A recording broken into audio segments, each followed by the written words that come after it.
para todos. Neste vídeo eu quero fazer uma leitura junto com os irmãos que porventura vão ver esse vídeo, vão assistir esse vídeo, numa passagem, numa palavra que está no capítulo 6 do Evangelho. Antes de eu ler, eu quero falar umas poucas palavras com a igreja. Igreja de Deus. Nós estamos vivendo tempos difíceis. Existe uma multidão, bilhões de mentiras ensinadas dentro das igrejas. Bilhões de mentiras. E qual é a defesa que eu, como crente, ou os outros irmãos, tem diante de tantas mentiras que estão sendo contadas dentro da igreja? Através de teólogos, através de escolas teológicas. Hoje, heresia mudou de nome, porque como se fazia muito a heresia, agora o nome de heresia chama-se escolas teológicas. Então, amilenismo não é heresia, é escola teológica. Pré-tribulacionismo não é heresia, é escola teológica. E outras milhares e milhares delas por aí ensinadas dentro das igrejas. E o crente, ele só tem um caminho, só um, como sempre foi, só tem um caminho, a palavra. A palavra. Você vai ficar com quem ensina a palavra, você vai ficar com o texto bíblico, não é com quem não, é com o texto bíblico. É o que o texto bíblico de forma clara ensina. Então, essa palavra que eu vou ministrar nesse momento, ela vem fazer um esclarecimento sobre a vinda de Cristo.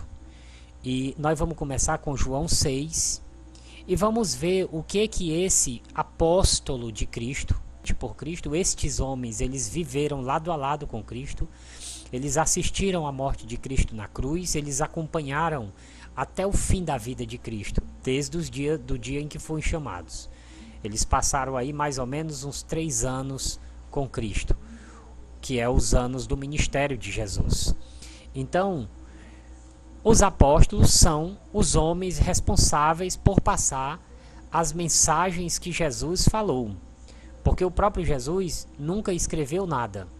Ele chamou esses homens para que esses 12 apóstolos escrevessem a respeito dele quando ele partisse, para instaurar a igreja na terra. A igreja que vai lutar contra as potestades do mal. E somente a palavra destes homens, ela deve ter valor, tem valor para o corpo de Cristo. Somente eles, porque a eles Jesus Cristo passou a confiança. Jesus Cristo disse: eu outorgo a vocês o direito de ensinar o evangelho que eu estou trazendo. E esses homens escreveram o evangelho, e é o que eles dizem que é a verdade. Não é o que pastor nenhum fala, nem eu. Não é nem o que eu falo que é a verdade. O que é a verdade é a Bíblia. Então, o que eu vou fazer aqui é apenas fazer a palavra ganhar vida, falando aquilo que está escrito. Eu vou ler o texto e você vai ver esse apóstolo de Cristo, João, que escreveu o Apocalipse também, no Evangelho, o que é que ele fala a respeito da vinda de Cristo. E o primeiro versículo que nós vamos ler, como eu já disse, é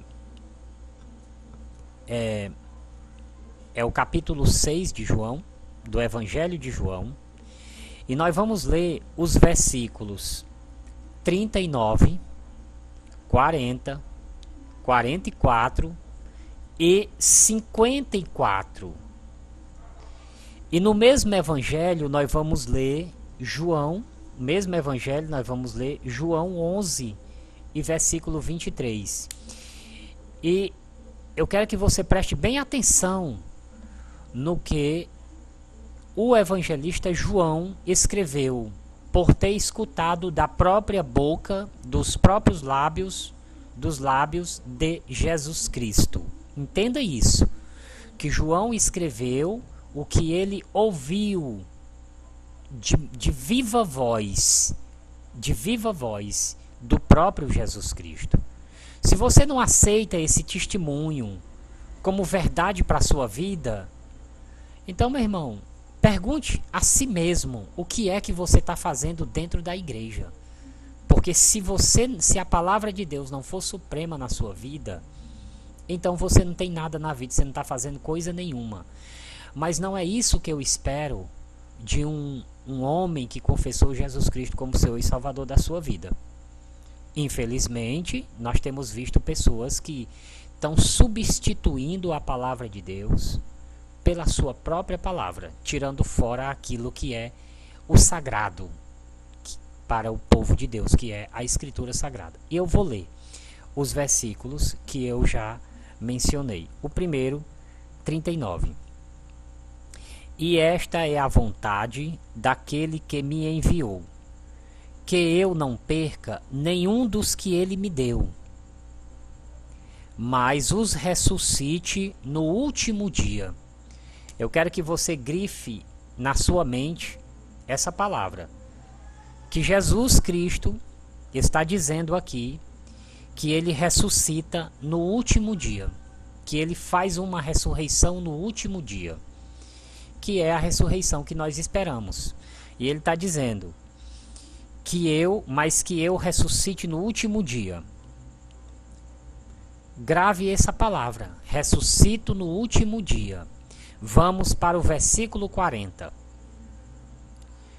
Porque a vontade de meu Pai é que todo aquele que olhar para o Filho e nele crê tenha a vida eterna. Aquele que olha para o Pai e nele crê tem a vida eterna. E eu, Cristo, ressuscito no último dia. O ressuscito no último dia. Versículo 39, 40, grave, no último dia. Vamos agora para o versículo 44. Ninguém pode vir a mim se o Pai que me enviou não o atrair. E eu o ressuscitarei no último dia. Não o atrair e eu o ressuscitarei no último dia. Ó. Ninguém pode vir a mim se o Pai que me enviou não o atrair. E eu o ressuscitarei no último dia. Gravou no último dia que Deus ressuscita aquele que vai a Cristo, enviado pelo Pai, que ele ressuscita no último dia. Último dia, né? Jesus é que está falando. Para depois ninguém vir dizer, não é ele que está falando, né? Jesus que está falando. Vamos agora para o versículo 54. Todo aquele que come a minha carne e bebe o meu sangue tem a vida eterna, e eu o ressuscitarei no último dia.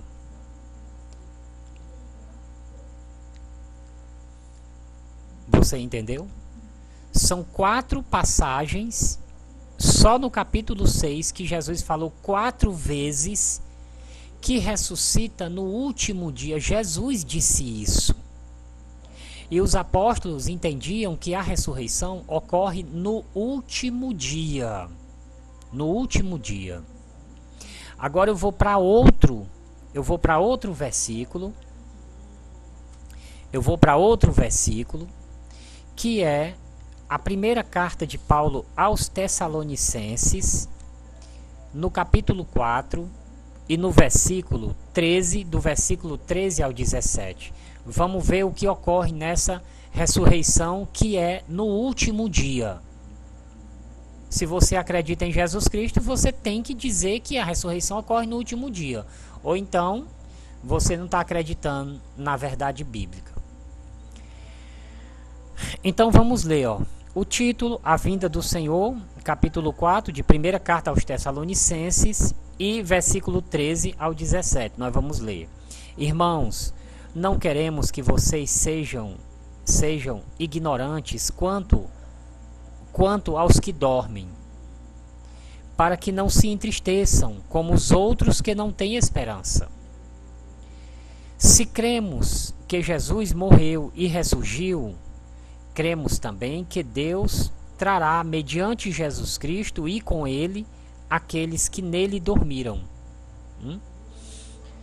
Dizemos a vocês pela palavra do Senhor que nós, os que estivermos vivos, os que ficarmos até a vinda do Senhor, certamente não precederemos aos que dormem.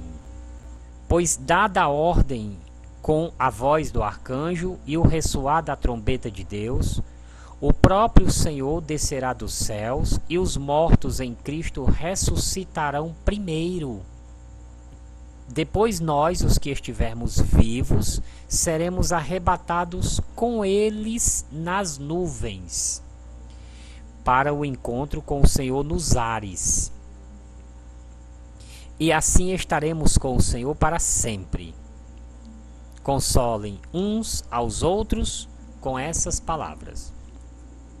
Então, nessa passagem aqui, a carta de Tessalonicenses, a primeira carta de Paulo aos Tessalonicenses, Paulo afirma com categoria que a ressurreição ela ocorre primeiro, o arrebatamento, no caso, ocorre primeiro para os mortos, depois para os vivos, que estiverem lá na hora do arrebatamento vivos ainda. Porque no dia do arrebatamento, como é o último dia, praticamente quem tiver lá no último dia que vai estar vivo.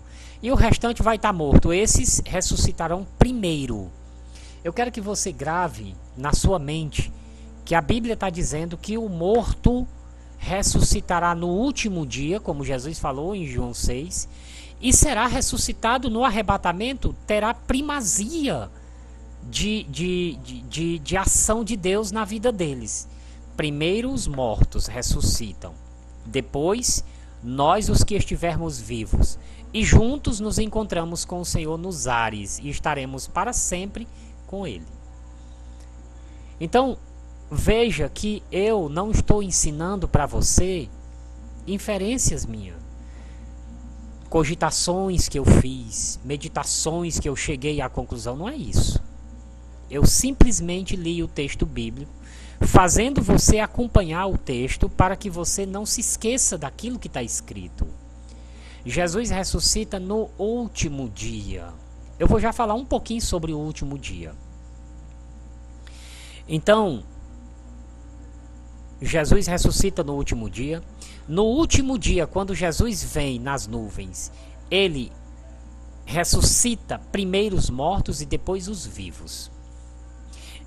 E agora nós vamos ler uma passagem que está em 1 Coríntios capítulo 15. 1 Coríntios 15, 52. Num momento, num abrir e fechar de olhos, ao som da última trombeta,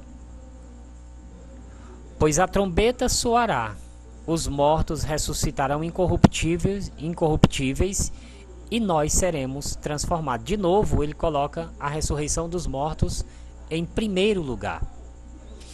E, em segundo, os mortos ressuscitarão incorruptíveis e nós seremos transformados, né? Colocou a sequência de novo. Primeiro morte, depois seremos transformados. Pois é necessário que aquilo que é corruptível se revista da incorruptibilidade, e aquilo que é mortal se revista da imortalidade. Muito bem. Então, recapitulando, em João 6, 39, 40, 44 e 54, Jesus afirma categoricamente que ressuscita no último dia. Todos os crentes ele colocou nessa passagem. Eu vou repetir o versículo 54, porque tem uma consideração que eu quero fazer aqui junto com vocês. Ó. Todo aquele que come a minha carne bebe o meu sangue. Você conhece essa passagem? Quem é que come a carne e bebe o sangue de Cristo? Não são todos os crentes que participam da Santa Ceia? Tem a vida eterna.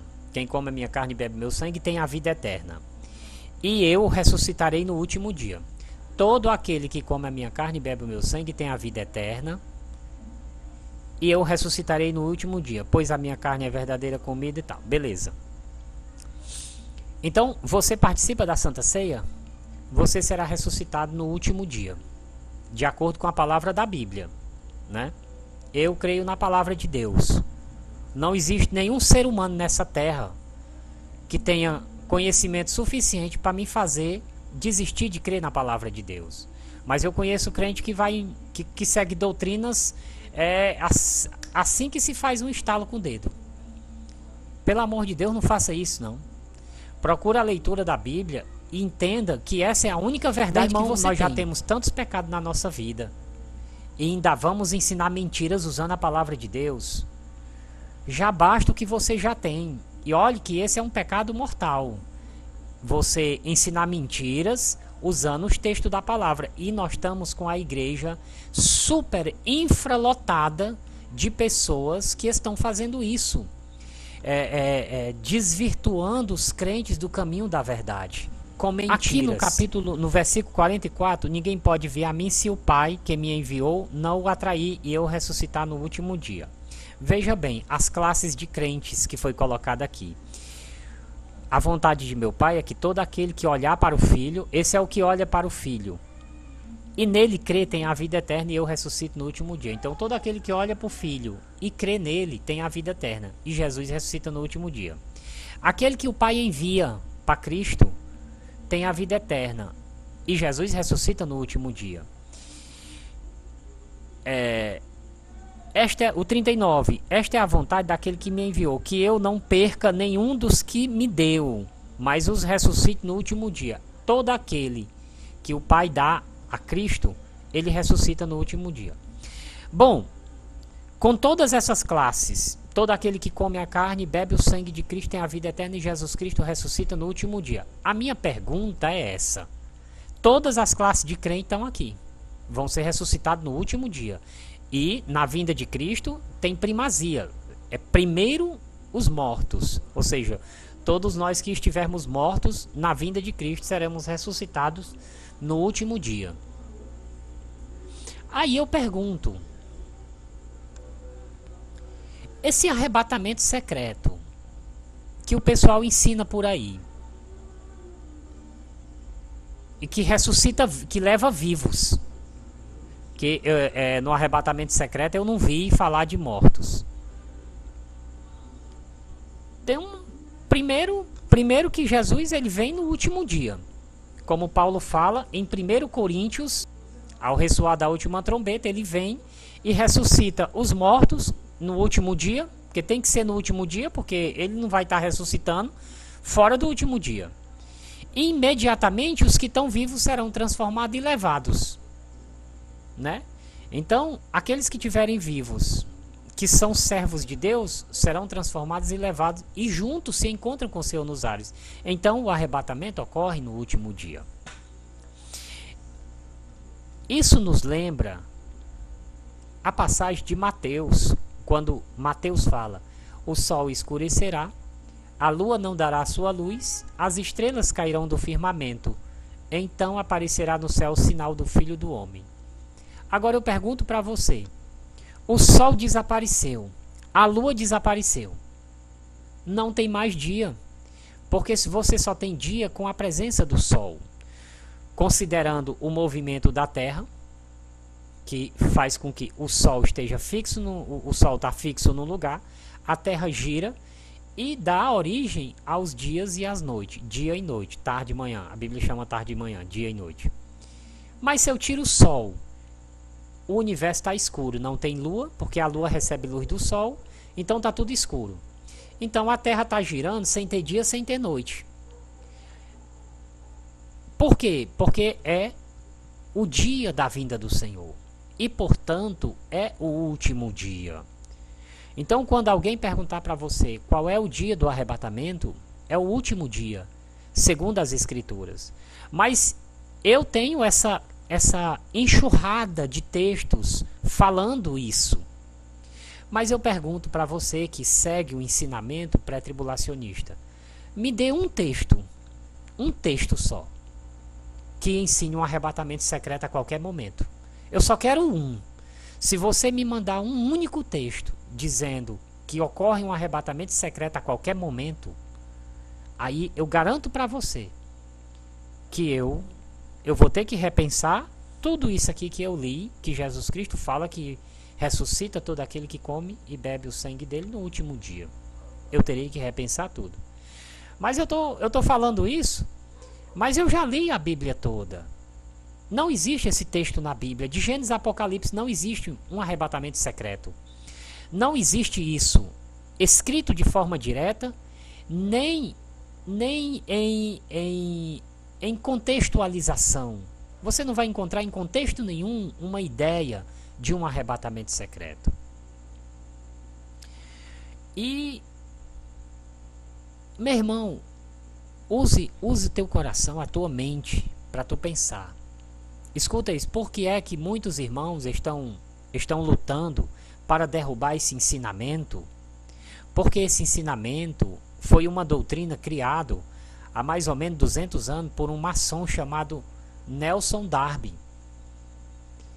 E jogou isso dentro da igreja. Teólogos pegaram, trouxeram isso da Europa, que aliás, Europa, nova ordem mundial, anticristos, aquilo é um lugar que parece assim o seio do anticristo, porque tudo vem dali. Nós temos hoje no mundo inteiro sendo mandado ordens de comando para vários países do mundo a partir desse grupo da Europa, da União Europeia, né? E o que a gente sabe do nível de pessoas satanistas, né, envolvidas nesses meios aí, é coisa impressionante. E esse arrebatamento secreto veio da Europa. Ninguém aqui no Brasil inventou isso. Trouxeram, jogaram dentro da igreja, e aí ficou esse negócio aí ensinado para as igrejas. Jesus condena o arrebatamento secreto, 28, 27, 25 até o 29. Do 25 até o 29 você tem ali uma condenação do arrebatamento secreto. Jesus não fala diretamente, mas ele diz: qualquer pessoa que chegar para você ensinando que Jesus apareceu em qualquer outro lugar, não acredite. Só tem essa vinda que eu estou mostrando. Eu venho como um relâmpago e todo olho verá. Então, quando ele diz assim, não acredite em nenhuma dessas. Então, qualquer coisa, arrebatamento secreto, arrebatamento, mesmo que seja um arrebatamento visível, mas não ser esse, que ele vem como um relâmpago e se mostra do Oriente até o Ocidente, é uma mentira. Qualquer arrebatamento que não seja esse, que Jesus sai do Oriente e se mostra até o Ocidente, é uma mentira. E Jesus diz lá, nessa passagem que eu lhe citei, não acredite, porque não sou eu. Porque quando o Filho do Homem vier, ninguém vai precisar estar dizendo para você, ele apareceu no fundo do quintal da casa, apareceu acolá, apareceu ali. Então, meu irmão, muda teu pensamento, procura a Bíblia. Precisa acreditar em mim não, mas olha esses textos com cuidado, se você não ressuscita no último dia. A passagem que eu ia ler, que eu não li, é a passagem de João capítulo 11. João capítulo 11. E aquela história lá de Lázaro, da morte de Lázaro, quando Jesus foi lá para ressuscitar ele, né? Disse Jesus, o seu irmão vai ressuscitar, disse para Marta. Aqui, ó, 11:23. Disse Jesus, o seu irmão vai ressuscitar. Aí Marta respondeu, eu sei que ele vai ressuscitar na ressurreição do último dia. Olha como Jesus já tinha ensinado para ela, né? João escreveu 4 vezes, e agora Marta, que Jesus vivia na casa de Marta e de Lázaro, tomando café, comendo com eles, ensinando, e Marta já sabia, eu sei, Senhor, que ele vai ressuscitar na ressurreição do último dia. E Jesus diz assim, Marta, eu sou a ressurreição e a vida. Foi como se Jesus dissesse assim, Marta, sou eu quem ressuscito no último dia. Tu pensa que é quem que vai ressuscitar no último dia, mulher? Sou eu. Eu ressuscito no último dia, posso ressuscitar agora também. E Lázaro, eu vou ressuscitar agora. Onde é que está teu irmão? E aí Jesus fez aquele grande milagre na frente dos fariseus, né, inimigos dele. E foi aquela maravilha, né? Então, meu irmão, a ressurreição, ela é no último dia. Os textos da Bíblia são a verdade. São o caminho, a verdade e a vida. Se você abandonar esses textos para seguir ensinamento, teologia, se tornar defensor de teologias de homens, você está perdido. Saiu do mundo e caiu em outra armadilha de Satanás. Hoje as heresias, como eu já disse, heresias não são chamadas de heresias, são chamadas de escolas teológicas, né? A milenista diz que o diabo está amarrado, está preso. Como é que o diabo está preso? Se o anticristo será formado na doutrina de Satanás, né? A nova ordem mundial tem um pensamento 100% contra Cristo, a nova ordem mundial. E quem é que está ensinando eles a ter a mesma doutrina de Satanás? É o próprio Satanás. O anticristo é a personificação de Lúcifer, né? É a personificação de Lúcifer, uma espécie de Cristo do mal. Por exemplo, Jesus, ele nasceu de Maria e se transformou num homem, era a personificação de Deus. Lúcifer pretende copiar essa manifestação de Deus em si mesmo, criando para ele um anticristo que é uma personificação do mal, uma personificação de Lúcifer. É o próprio Lúcifer que vai fazer o anticristo. A mentalidade dele é totalmente diabólica, cruel e terrível. Por isso que Jesus fala: nunca houve uma tribulação tão grande e não haverá depois. Porque depois disso Jesus, que nesse período, nesse contexto, Jesus vem e não vai ter mais história humana, porque o tempo do gentil acabou. Agora começa o reino de Deus. Então, se você não é cristão, não é crente, não aceitou Jesus, eu sugiro que você confesse o nome de Cristo, desça as águas, se batize, para você receber a promessa da salvação na sua vida. Nenhum homem será salvo porque não peca.